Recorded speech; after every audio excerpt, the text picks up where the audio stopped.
strength, powerlifting, bodybuilding, or just general gym going, you should have a gym bag. If you are going to the gym, it's 2024, you should at least have some things in your gym bag that at least make sense, that aid your performance, benefit your workout, or just makes things a little bit easier. So in today's video, I'm going to show you what is in my gym bag and how it can benefit you. Stick around, I'm going to show you everything that's in my bag pretty much every time I go to the gym. Context, I am a powerlifter, a competitive powerlifter, so in my training, it might look a little bit different to yours. In my training, I always use these bog standard staples. Number one, a belt. This is an SBD belt. It's pretty thick, it's pretty solid. This cost me around £200 at the time. It's expensive. If you're looking for a cheaper belt, I recommend any that you can feel a tight brace in. I wear this as an aid to brace against something. So you're lifting quite heavy loads and you want to focus on a lot of pressure in your core. If you haven't seen the bracing video, again, that explains it very well. That is a great aid for bracing and just making sure you're getting the most out of your core strength, core strengthability as you can. So that is a reason why I wear a belt. You can use a belt for squats, even bench press, deadlifts. You can use them for RDLs, training legs. You can use them for hack squats if you wanted to. But if you haven't got a belt, what I would recommend is something along the lines of like Strength Shop. They're pretty good as like an entry level. I always recommend them to my clients. I'll put the link in the description on Strength Shop belts and just roughly start around £60, if that. Number two is knee sleeves. Yes, as a powerlifter, I squat quite heavy, quite a lot. Knee sleeves are on the list for me. This is an A7 rigor mortis. Again, these are powerlifting specific. So if you're just looking for generic knee sleeves, don't go with these, they're expensive. These act like an assister and they create more elasticity at the bottom of a squat or a leg press. Now that's good if you're wanting a bit more assistance out of the hole at the bottom position, out to that point.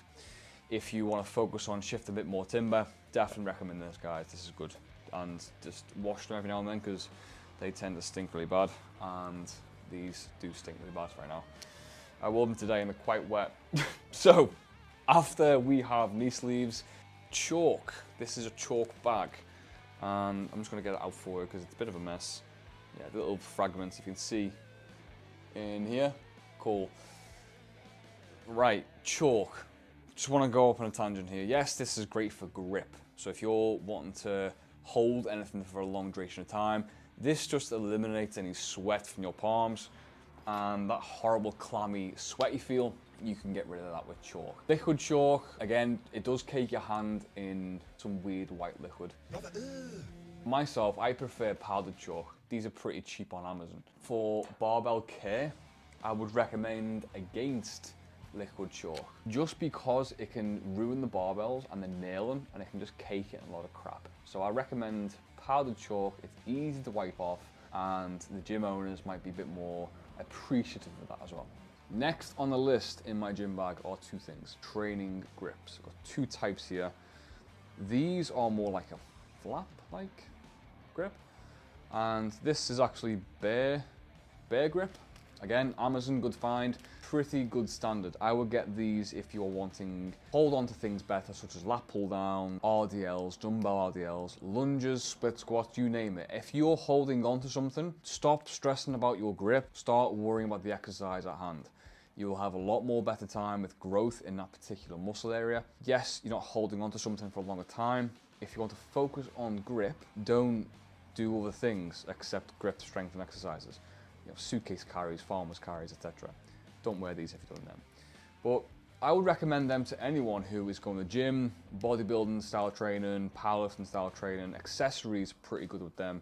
Obviously not your main deadlift. I would recommend them for an accessory deadlift or an accessory movement, such as like lat pull downs, cable rows, etc. You can get these as well. So these are SBD's figure of 8. You can either use these, they're pretty cool, either around the barbell, like so. Again, pretty cool, pretty nifty, pretty easy to wear. I like to use mine as sort of a strap anyway, so I just pull mine on.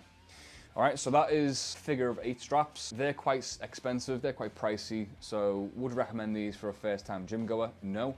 I would recommend, however, these. These are pretty useful. So you fasten them on. That's actually to the left, but who cares? There we go, bear grip. And you wrap around the barbell and tighten, okay? I actually done a video on this. Again, I will link that in the description. These are pretty cool, very useful. I've got a few more things here, and one of them is a resistance band. Gyms these days, these are gold dust, okay? These are for your general mobility. Before you train, you should be doing mobility. If you don't do mobility, then I've got a mobility ebook, which is free. Again, description. So one more thing that is in my gym bag, again, as a powerlifter specifically, is wrist wraps. These are SBD wrist wraps. So you can get a 7 strength sharp or any wrist wrap that is stiff and covers your wrist. How to wear these though? People oftentimes get it wrong. When you wear a wrist wrap, you grab the loop, you pull the loop, and you make sure it's covering the actual wrist joint. Otherwise, what's the point? It's just a bit of compression. So nice and tight. And you can see there, my hand, when relaxed, is in a grip almost. It's tough to extend it, okay? So making sure it's actually covering the wrist joint in general, and you'll have a lot of better time doing it.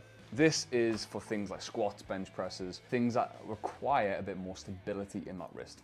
Other things I've not mentioned, and just by person to person's preference, is like caffeine, electrolytes, pre-workout, things like that.